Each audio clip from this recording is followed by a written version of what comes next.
ಭಾರತದ ರಾಷ್ಟ್ರೀಯ ಹೆದ್ದಾರಿಗಳಲ್ಲಿ ಸಂಚರಿಸುವ ವಾಹನ ಸವಾರರಿಗೆ ಕೇಂದ್ರ ಸರ್ಕಾರ ಹಾಗೂ ರಾಷ್ಟ್ರೀಯ ಹೆದ್ದಾರಿ ಪ್ರಾಧಿಕಾರವು ಮಹತ್ವದ ಸೂಚನೆಯೊಂದನ್ನು ನೀಡಿದೆ.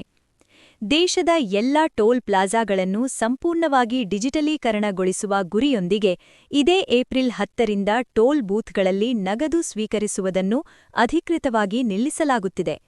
ಹಲವು ವರ್ಷಗಳಿಂದ ಫಾಸ್ಟ್ಯಾಗ್ ಕಡ್ಡಾಯಗೊಳಿಸಿದ್ದರೂ ಕೆಲವು ಕಡೆಗಳಲ್ಲಿ ಇನ್ನೂ ನಗದು ಪಾವತಿ ಚಾಲ್ತಿಯಲ್ಲಿತ್ತು.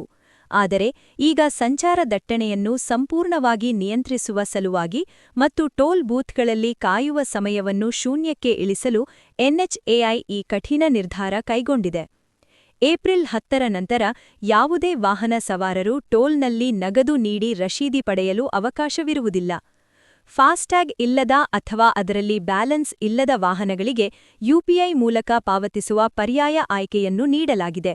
ಆದರೆ ಇಲ್ಲಿ ಗಮನಿಸಬೇಕಾದ ಅಂಶವೆಂದರೆ ಯುಪಿಐ ಬಳಕೆಯನ್ನು ಪ್ರೋತ್ಸಾಹಿಸುವ ಬದಲು ಫಾಸ್ಟ್ಯಾಗ್ ಅನ್ನೇ ಬಳಸುವಂತೆ ಒತ್ತಾಯಿಸಲು 25% ಹೆಚ್ಚುವರಿ ಶುಲ್ಕ ವಿಧಿಸಲಾಗುತ್ತದೆ. ಉದಾಹರಣೆಗೆ, ನಿಮ್ಮ ಟೋಲ್ ಶುಲ್ಕ ₹100 ಆಗಿದ್ದರೆ ನೀವು ಯುಪಿಐ ಮೂಲಕ ಪಾವತಿಸುವಾಗ ₹125 ನೀಡಬೇಕಾಗುತ್ತದೆ.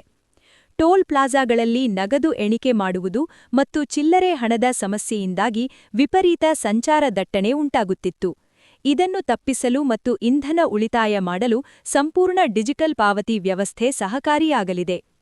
ಒಂದು ವೇಳೆ ವಾಹನ ಸವಾರರು ಫಾಸ್ಟ್ಯಾಗ್ ಹೊಂದಿರದೆ ಮತ್ತು ಯುಪಿಐ ಮೂಲಕ ಹೆಚ್ಚುವರಿ ಶುಲ್ಕ ಪಾವತಿಸಲು ನಿರಾಕರಿಸಿದರೆ ರಾಷ್ಟ್ರೀಯ ಹೆದ್ದಾರಿ ನಿಯಮಗಳ ಅಡಿಯಲ್ಲಿ ಕಠಿಣ ಕ್ರಮ ಕೈಗೊಳ್ಳಲಾಗುತ್ತದೆ. ಒಂದು ವೇಳೆ ನಿಯಮ ಮೀರಿದರೆ ಅಂಥ ವಾಹನಗಳಿಗೆ ಹೆದ್ದಾರಿ ಪ್ರವೇಶವನ್ನು ನಿರಾಕರಿಸುವ ಅಧಿಕಾರ ಟೋಲ್ ಸಿಬ್ಬಂದಿಗೆ ಇರುತ್ತದೆ. ವಾಹನದ ನಂಬರ್ ಪ್ಲೇಟ್ ಸ್ಕ್ಯಾನ್ ಮಾಡಿ ಮಾಲೀಕರ ಮೊಬೈಲ್ಗೆ ಈ ನೋಟಿಸ್ ಕಳುಹಿಸಲಾಗುತ್ತದೆ. ನೋಟಿಸ್ ಬಂದ 3 ದಿನಗಳೊಳಗೆ ದಂಡ ಪಾವತಿಸದಿದ್ದರೆ ಆ ಮೊತ್ತವು ದುಪ್ಪಟ್ಟಾಗಲಿದೆ. ಇದು ನಿಮ್ಮ ವಾಹನದ ವಿಮೆ ಅಥವಾ ಮುಂದಿನ ನವೀಕರಣದ ಸಮಯದಲ್ಲಿ ಅಡ್ಡಿಯಾಗಬಹುದು. ಇನ್ನೂ ಹೆಚ್ಚಿನ ಮಾಹಿತಿಗಳಿಗಾಗಿ ನಮ್ಮ ನ್ಯೂಸ್ ಕಡಬ ಯೂಟ್ಯೂಬ್ ಚಾನಲ್ ಅನ್ನು ಇಂದೇ ಸಬ್ಸ್ಕ್ರೈಬ್ ಮಾಡಿ.